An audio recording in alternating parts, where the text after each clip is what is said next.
এটা বলতে গেলে আসলে আমি নিজেকে ধরে রাখতে পারি না। ইসলামের ইতিহাসের সবচাইতে মর্মান্তিক যুদ্ধ হচ্ছে মুতার যুদ্ধ, সবচেয়ে মর্মান্তিক। বদর, উহুদ, খন্দক, খায়বার যত যুদ্ধ আছে এগুলো যুদ্ধ অনেক বড় মাপের। মুতার যুদ্ধের প্রেক্ষাপট এবং সিচুয়েশনটা সম্পূর্ণ ডিফারেন্ট। এখানে আপনাদেরকে আমি 3 জন শ্রেষ্ঠ বীরের মহাকাব্য শোনাচ্ছি। কয়জন? 3 জন শ্রেষ্ঠ বীর পুরুষের মহাকাব্য। নবী সাল্লাল্লাহু আলাইহি ওয়াসাল্লাম একজন সাহাবীকে পাঠালেন, তার নাম হচ্ছে হারিস বিন উবাইদা। কি নাম বলেন? হারিস বিন উবাইদা, তুমি এই চিঠিটা নিয়ে যাও। এটা তো মদিনা রাষ্ট্র কায়েম হওয়ার পরের কথা, একদম নবম হিজরতের 8ম বছরের দিকের কথা আর কি। তখন ততদিন হুদাইবিয়ার সন্ধিও হয়ে গেছে এবং কাজা উমরা আদায় হয়ে গেছে এবং খায়বার যুদ্ধ জয় হয়ে গেছে। খায়বারের পরের কথা এটা, যে হারিস বিন উবাইদা তুমি এই চিঠিটা নিয়ে যাও, ওই রোমকদের কাছে যাবা। তখন তো সুপার পাওয়ার 2টা, রোমানরা এবং পার্সিয়ানরা। তো এখনকার ওই যে এই কন্টিনেন্টের ন্যাটো আর ওই কন্টিনেন্টের চায়না রাশিয়ার মতো, যেতে পারতেছে।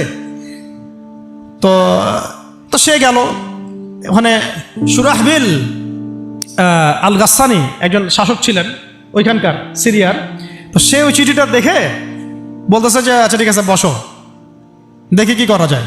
চিঠিতে লিখে আছে ইসলাম কবুল করেন, আল্লাহ পাক শান্তি বর্ষণ করবেন, আসলিম তাসলিম।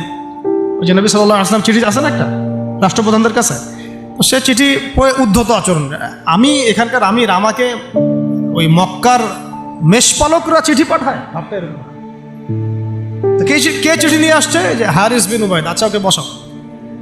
হারিস বিন উবাইদা রাদিয়াল্লাহু আনহুকে রাষ্ট্রদূত, কিন্তু তিনি রাষ্ট্রদূতকে তারা নির্মমভাবে হত্যা করল। কথা বুঝতে পারছেন? এবার নবী সাল্লাল্লাহু আলাইহি ওয়াসাল্লামের কাছে খবর যখন আসছে রাষ্ট্রদূতকে হত্যা করেছে। আমার সাহাবীকে, কয়জন সাহাবীকে হত্যা করেছে? 10 জন, 20 জন, 100 জন না একজন সাহাবীকে হত্যা করার প্রতিশোধ নেওয়ার জন্য নবী সাল্লাল্লাহু আলাইহি ওয়াসাল্লাম 3000 বাহিনীর একটা জিহাদি কাফেলা তৈরি করলেন। 3000 বাহিনী কাফেলায় তিনি নিজে নেতৃত্ব না দিয়ে বললেন যে এই কাফেলার নেতৃত্ব দিবে আমার প্রিয় ভাজন, তাকে তার পালক পুত্র বলা হতো এক সময়, যায়েদ ইবনে হারেসা রাদিয়াল্লাহু আনহু। কোন যায়েদ? তায়েফের সফরের সঙ্গী, তায়েফের সফরের একজন সাহাবী তার সাথে ছিল, তার নাম যায়েদ ইবনে হারেসা। যখন তায়েফবাসী নবীজিকে মারছিলেন, যায়েদ ইবনে হারেসা রাদিয়াল্লাহু আনহু তার বুক দিয়ে নবীকে জড়ায় ধরেছিলেন যে আমার গায়ে আঘাত লাগুক, তার গায়ে না লাগুক। এই সাহাবী যায়েদ ইবনে হারেসা রাদিয়াল্লাহু আনহু, তাকে পতাকা দিয়ে বললেন এই মোতার যুদ্ধের আমির হচ্ছে যায়েদ ইবনে হারেসা। যদি যায়েদ ইবনে হারেসা শহীদ হয় তাহলে পতাকা বহন করবে জাফর ইবনে আবি তালেব, আমার চাচাতো ভাই। কোন জাফর? যিনি আবিসিনিয়ায় গিয়েছিলেন মুসলিমদেরকে নিয়ে হিজরত করতে, মনে আছে? যিনি বাদশাহ নাজাশির সামনে কুরআন তেলাওয়াত করার, সূরা মারিয়াম তেলাওয়াত করার কারণে বাদশাহ নাজাশির চোখ দিয়ে দরদর করে পানি পড়তে শুরু করেছে। ওই বাদশাহ নাজাশিও পরে ইসলাম কবুল করেছে, আলহামদুলিল্লাহ। জাফর রাদিয়াল্লাহু আনহু পতাকা বহন করবে যদি যায়েদ ইবনে হারেসা শহীদ হয়। এরপরে যদি জাফরও শহীদ হয়, পতাকা বহন করবে আমার আরেক প্রিয় ভাজন সাহাবী আব্দুল্লাহ বিন রাওয়াহা রাদিয়াল্লাহু আনহু। আব্দুল্লাহ বিন রাওয়াহা রাদিয়াল্লাহু, যাকে যে কোনো মুহূর্তে যদি বলতেন ইসলাম নিয়ে একটা শের বলেন, একটা কবিতা বলেন, ইনস্ট্যান্ট তিনি শের বলে ফেলতে পারতেন। এত সুন্দর, এত উন্নত কাব্য প্রতিভা ছিল তার মধ্যে। এই নষ্ট সংস্কৃতি না, তাদের সংস্কৃতি ছিল একেবারে খাঁটি তাওহীদের সংস্কৃতি। এমনকি কাবা তাওয়াফ করছেন যিনি, তখন কাবা তাওয়াফ করছেন বিদায় কাজা উমরা আদায় করার সময় নবীর সামনে সামনে তিনি ঘুরছেন এবং আবৃত্তি করছিলেন একটা কবিতা কাফেরদেরকে আঘাত করার জন্য। এই কাফেররা, দেখো তোমরা যাকে বের করে দিয়েছিলে তিনি আজকে সসম্মানে এখানে ঘুরতেছেন। ওমর রাদিয়াল্লাহু আনহু বলছিলেন যে কাবা তাওয়াফ করার সময় তুমি এগুলো বলছো? নবীজি বলেন ওকে ছেড়ে দাও, সে এমন বাক্য তিলাওয়াত করতেছে, এমন বাক্য সে চয়ন করেছে যেগুলো কাফেরের অন্তরে বর্ষার চাইতেও বেশি বিদ্ধ হচ্ছে, তাকে বলতে দাও। এই হলো আব্দুল্লাহ বিন রাওয়াহা রাদিয়াল্লাহু আনহু, নবীজির অত্যন্ত প্রিয় ভাজন সাহাবী। আব্দুল্লাহ বিন রাওয়াহা যদি শহীদ হয় তাহলে তোমরা তোমাদের মধ্য থেকে একজনকে আমির নিযুক্ত করে নিও।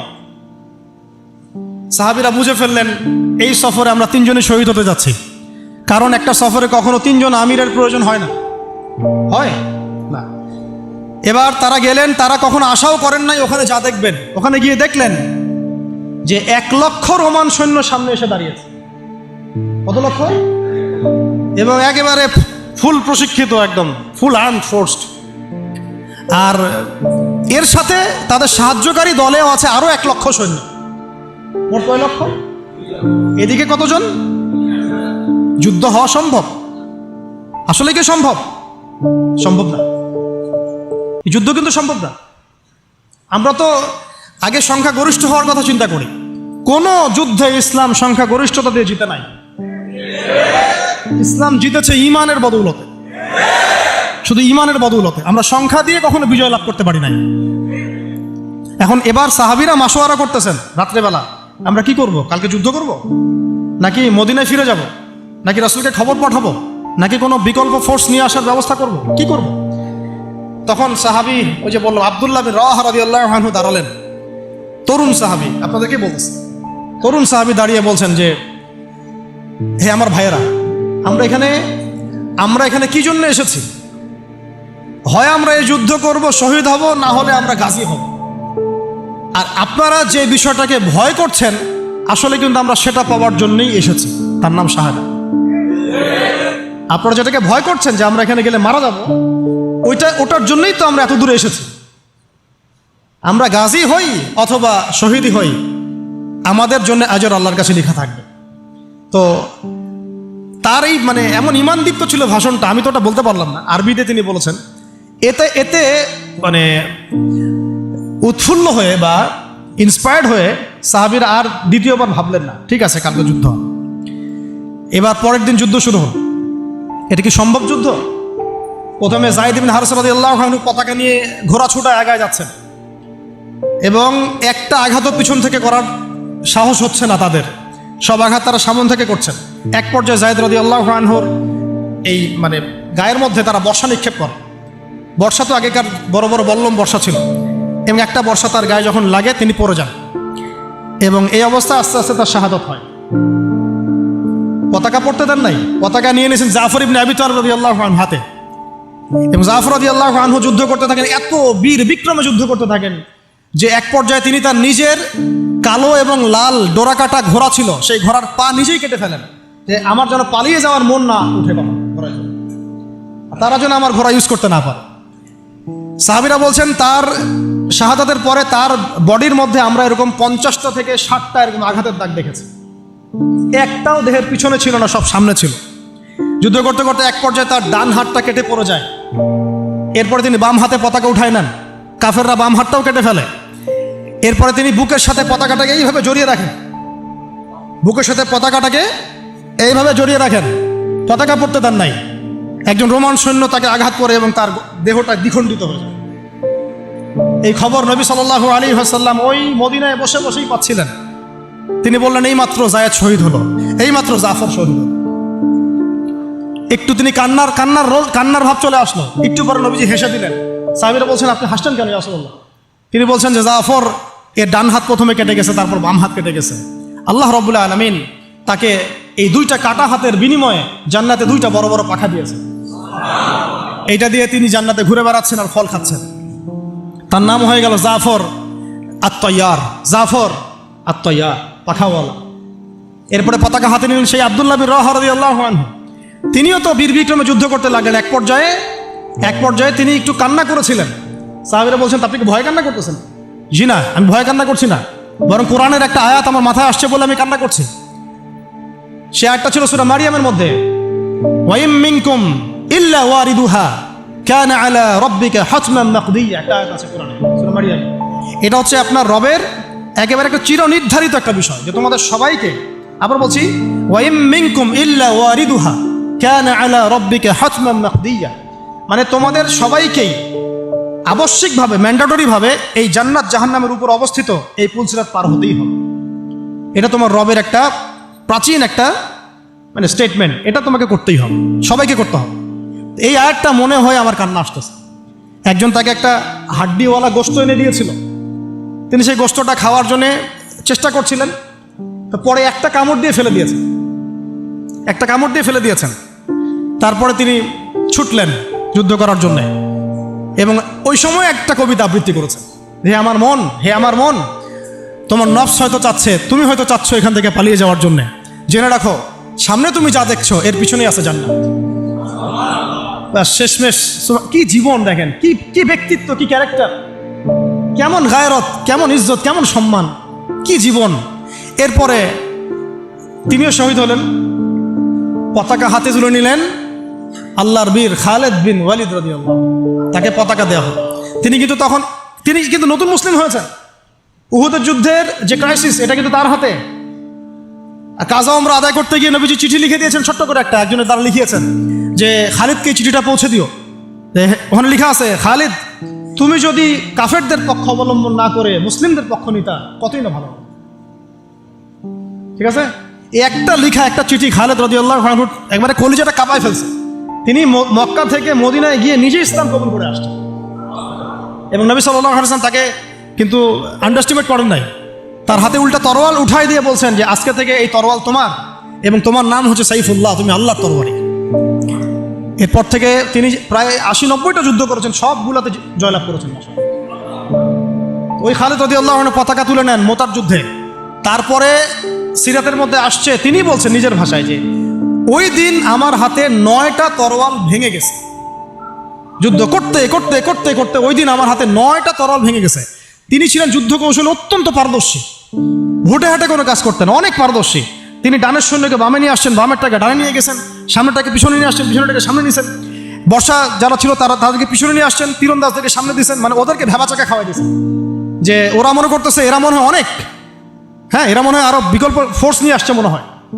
তো ওরা আস্তে আস্তে পিছনের দিকে যাওয়া শুরু করতেছে, আর এদিকে মুসলিমরা একটু একটু করে সেফ জোনে আসার চেষ্টা করতেছে পিছনের দিকে। ওরা ভাবতেছে পিছনের সামনে যদি আগাই, হয়তো পিছন থেকে ওরা আরো সৈন্য নিয়ে আসছে, আমাদেরকে আক্রমণ করবে। এই আল্লাহ পাক ভয় চাপাই দিলেন, এরা পালায় চলে গেল। 3000 সৈন্য নিয়ে 2 লক্ষ সৈন্যকে পরাজিত করা হয়েছে। খালিদ রাদিয়াল্লাহু আনহু বললেন, আমার হাতে সেই দিন 9টা তরোয়াল ভেঙেছে, আর শেষমেশ ছোট্ট একটা ইয়েমেনি চাকু দিয়ে আমি যুদ্ধ করেছি। তাহলে চিন্তা করেন কত কাফের মারা গেছে। আর মুসলিমদের মধ্যে মাত্র 12 জন সাহাবী শহীদ হয়েছে। মাত্র 12 জনকে তারা মারতে পারছে, বাকিদেরকে মারতে পারবে।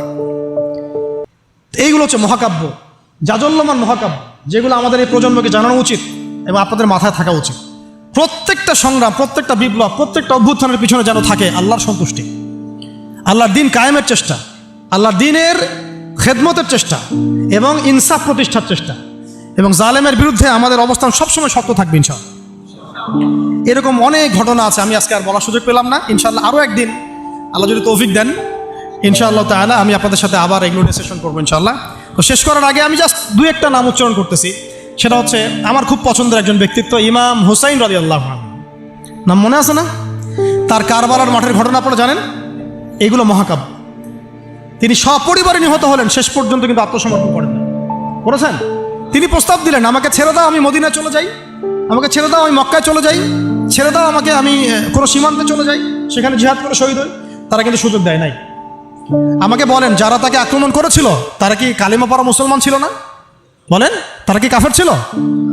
তাহলে এখন কি ইমাম হোসেন যে এখানে প্রতিবাদ করলেন, হাতে অস্ত্র উঠিয়ে নিয়ে যুদ্ধ করে শেষ পর্যন্ত শহীদ হলেন, তার যুদ্ধটাকে সন্ত্রাসী কর্মকাণ্ড ছিল? ঠিক অনেকে আছে আমাদের সমাজে, তারা মনে করে যে মুসলিমরা যতই পাপ করুক না কেন ওদেরকে কিছুই বলা যাবে না। এমন একটা কনসেপ্ট আমাদের সমাজে আছে, মুসলিম তো, আরে ভাই কালিমা পড়ছে, লা ইলাহা ইল্লাল্লাহ বলছে, তাকে আপনি কেন এইভাবে চার্জ করেন? আরে কালিমা তো আব্দুল্লাহ বিন উবাইও পড়েছিল। আব্দুল্লাহ বিন উবাই কি কালিমা পড়ে নাই?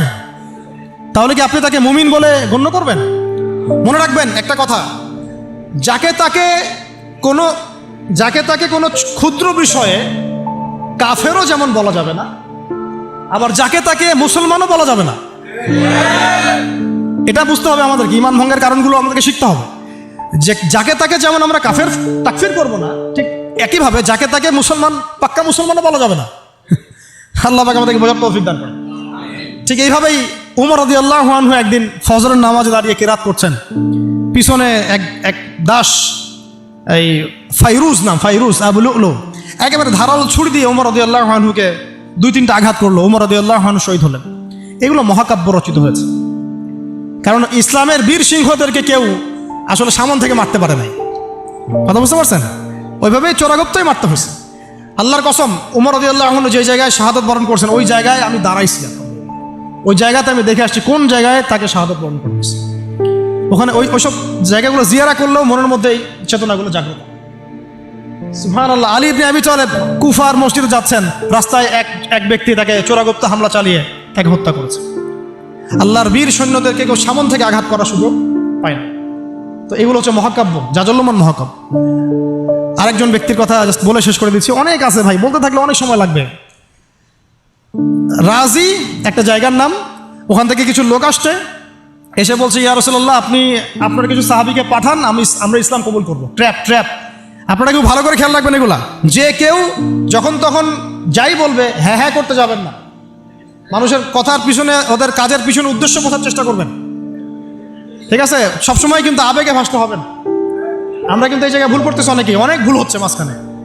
আমরা বিনয়ের সাথেই তাদেরকে বলবো যে ওলামায়ে কেরামদের সাথে মাশওয়ারা করে সিদ্ধান্ত নিতে, তাহলে ইনশাল্লাহ ভুলটা কম হবে ইনশাল্লাহ, ঠিক আছে?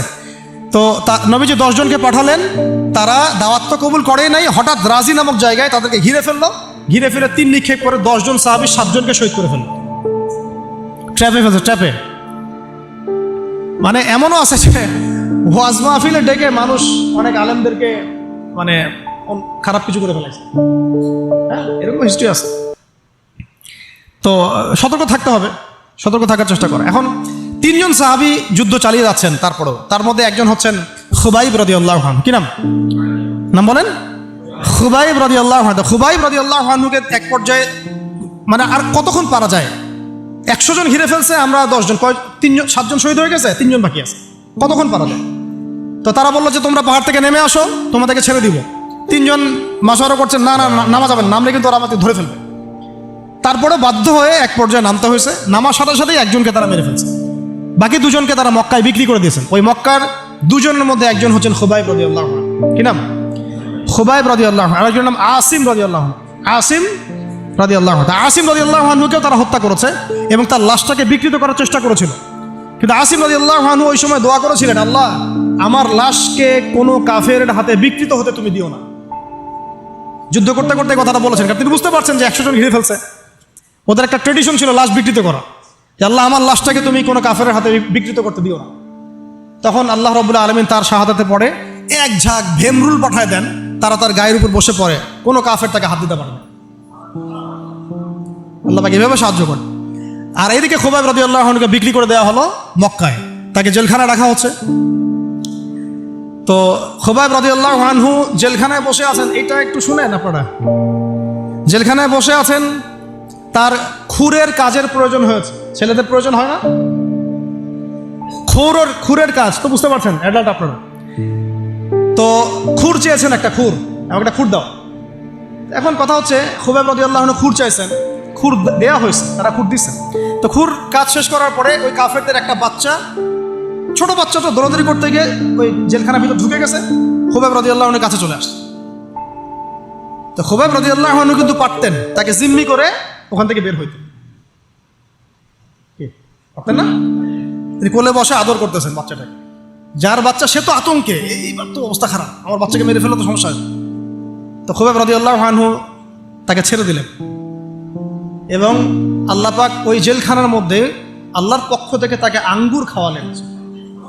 ওই সময় ওই আঙ্গুর কথা পাওয়া যাচ্ছে না, কিন্তু জেলখানায় তিনি বসে আঙ্গুর খাচ্ছেন।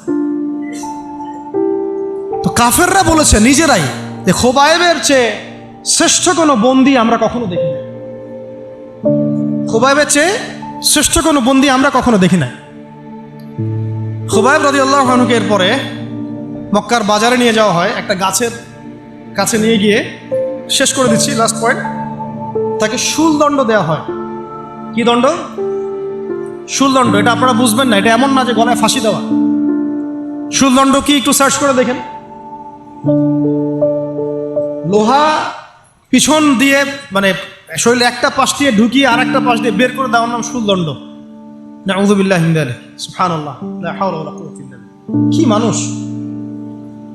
তখন তাকে বলা হচ্ছে, তোমাকে যদি শুলদণ্ড না দিয়ে মুহাম্মাদকে তোমার জায়গায় নিয়ে আসি, তুমি কি খুশি হবা?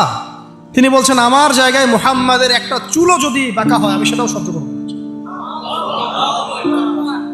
তুমি কি চাও বলো, শেষ খয়েশ কি? তখন খুবাইব রাদিয়াল্লাহু আনহু বলছেন, আমার শেষ ইচ্ছা হচ্ছে 2 রাকাত নামাজ পড়া। 2 রাকাত নামাজ পড়ার সুযোগ দেওয়া হলো। তিনি একটু শর্টকাটে নামাজ পড়লেন, বললেন যে আমি যদি নামাজ লম্বা করতাম তোমরা হয়তো বলাবলি করতে যে আমি ভয় পাচ্ছি। এরপরে তিনি 2টা কথা বলেছেন। এটা শেষ পয়েন্ট। 2টা কথা বলেছেন। একটা হচ্ছে সমস্ত মানুষদেরকে লক্ষ্য করে তিনি বলেছেন দোয়া, আল্লাহর কাছে হাত তুলে দোয়া করেছেন, আল্লাহুম্মা আহসিহিম আদাদা আল্লাহ তুমি একটা একটা করে এদেরকে গুনে রাখো। ওয়াকতুলহুম বাদাদা, এবং তাদের একটা একটা করে তুমি হত্যা করবা। কে বদদোয়া করতেছেন? এবং কি শেষে একটা লাইন আছে, ওয়ালা তাতরুক মিনহুম আহাদা, আল্লাহ তুমি তাদের একজনকেও বাকি রেখো না, তুমি সবগুলোকে আল্লাহ তুমি একটা একটা করে হত্যা করো। পরবর্তীতে আসলে কিন্তু হয়েছেও তাই, বিভিন্ন সময় এরকম কনফ্লিক্ট হয়েছে। তো তবে কিছু মানুষকে আল্লাহ ইসলাম কবুলের সুযোগ দিয়েছেন শেষ পর্যন্ত হয়তো। এরপরে তিনি দোয়া করছে, এরপরে তিনি একটা কবিতা আবৃত্তি করেছিলেন, এটা আমাদের আজকের আলোচনার শেষ অংশ। ওই অবস্থায় তিনি কবিতা আবৃত্তি করছিলেন। এই কবিতাটা আমরা সবাই যেন মুখস্থ করার চেষ্টা করি। অনেক সিরাতে অনেকভাবে আসছে, আমি আমার মতো করে বলার চেষ্টা করছি। তিনি অনেক 12-14 লাইনের একটা কবিতা আবৃত্তি করেছিলেন। তার শেষের 4টা লাইনে তিনি বলেছিলেন যে ওয়ালাস্তু উবালি হিনা উকতালু মুসলিমান, আমি কোনো পরোয়াই করি না যখন আমাকে মুসলিম হিসেবে শহীদ করা হচ্ছে। ওয়ালাস্তু উবালি হিনা উকতালু মুসলিমান আলা আই জামবিন কানা লিল্লাহি মাসরাই, আমাকে যেদিকেই পাশ ফিরিয়ে হত্যা করা হোক না কেন সেই পাশটা আল্লাহর জন্যই। ওয়াযালিকাল ইলাহ ওয়া ইয়াশা, তিনি এমন একজন ইলাহ যিনি চাইলে ইউবারিক আলা ফি কুল্লি শিলউইন মুমাজ্জা, তিনি আমার প্রত্যেকটা হাড়ে রক্তে মাংসে বরকত দিতে পারেন। এরপর তাকে শহীদ করা হয়। তো প্রিয় ভাইয়েরা, অনেক আলোচনা হলো, করতে থাকলে সারা রাত চলে যাবে, একদিনে তো সব বলা যাবে না। তো ইনশাআল্লাহ আমরা প্রতি মাসে যদি একটা করে সেশন করতে পারি, ইনশাআল্লাহ তাহলে আমাদের জন্য অনেক মুফিদ। আজকে আমরা যে বিষয়টার দিকে ফোকাস করার চেষ্টা করলাম, যে মহাকাব্য রচনা করতে হবে আল্লাহর জন্য। মহাকাব্য শুধু আমরা এবারই প্রথম রচনা করি নাই, আমাদের এই বাপদাদা পূর্বপুরুষ একদম সলফে সালেহিনের যুগ থেকে শুরু করে চিরায়ত এই যে 1400 বছর ইতিহাস, বহু যুদ্ধ হয়েছে, বহু বিপ্লব, বহু সংগ্রাম, বহু গণ অভ্যুত্থান। কিন্তু যে অভ্যুত্থানগুলোর উদ্দেশ্য ছিল শুধু দুনিয়া, সেই অভ্যুত্থানগুলো কখনো দীর্ঘস্থায়ী হয় নাই। যে অভ্যুত্থানগুলোর উদ্দেশ্য ছিল, বিপ্লবগুলোর উদ্দেশ্য ছিল শুধুমাত্র দুনিয়ার স্বার্থ হাসিল করা, সেগুলো কশ্চিনকালেও পরকালে কোনো আজর পাবে না। আর যে বিপ্লব, যে গণ অভ্যুত্থানগুলো শুধুমাত্র আল্লাহকে রাজি খুশি করার জন্যে, আল্লাহর দ্বীনের জন্যে, তার নবীর জন্যে, ইসলাম প্রতিষ্ঠার জন্য কায়েম করা হয়েছে, সংগঠিত হয়েছে, শুধুমাত্র সেগুলোই দুনিয়াতেও সফল হয়েছে, পরকালও সফল হবে ইনশাআল্লাহ। এবং আমাদের এই ভাইদের ত্যাগগুলোকে আমরা যেন বিফলে যেতে না দেই। এই নতুন বাংলাদেশে তাদের যে মহাকাব্য, এগুলোকে যেন আমরা স্মরণ করে রাখি। এবং এই স্মরণীয় করে রাখতে হলে আমাদেরকে এই মানুষগুলোর মতো মহাকাব্য রচনা করতে হবে। আল্লাহ পাক আমাদের সবাইকে কথাগুলো বোঝার তৌফিক দান করে। তো মাঝখানে একটা কথা বলতে আমি ভুলে গিয়েছিলাম, এখন মনে পড়লো, বলে দেই, নাহলে পরে বলে দেব। ওই যে মিদআমের কথাটা আপনাদেরকে বললাম, যে বাইতুল মাল থেকে কি চুরি করছে। হ্যাঁ, আপনারা যারা গণভবন থেকে এত কিছু নিয়ে আসছেন, এখন বুঝেন কি করবেন। এটা তো বাইতুল মাল হয় নাই ভাই, ওটা কি বাইতুল মাল? এখন এই রাষ্ট্রের কি কোনো আমির আছে যে এটাকে বন্টন করে দিচ্ছে আপনাদের মধ্যে? তা তো করে নাই। তাহলে ফ্রিজ ট্রিজ, মাছ মাংস, ডিম দুধ কলা যে নিয়ে আসলেন, এটার কি হবে এখন? যাক, এটা আল্লাহ পাক যেন মাফ করে দেন, দোয়া করি। আল্লাহ রাব্বুল আলামিন আমাদের সবাইকে নবী সাল্লাল্লাহু আলাইহি ওয়াসাল্লামের সিরাত পড়ার তৌফিক দান করেন, সিরাতের আলোকে দিন বোঝার তৌফিক দান করেন। সেই দিন নিজে পালন করব, নিজের পরিবারে কায়েম করব, সেই ইলম অনুযায়ী আমল করব।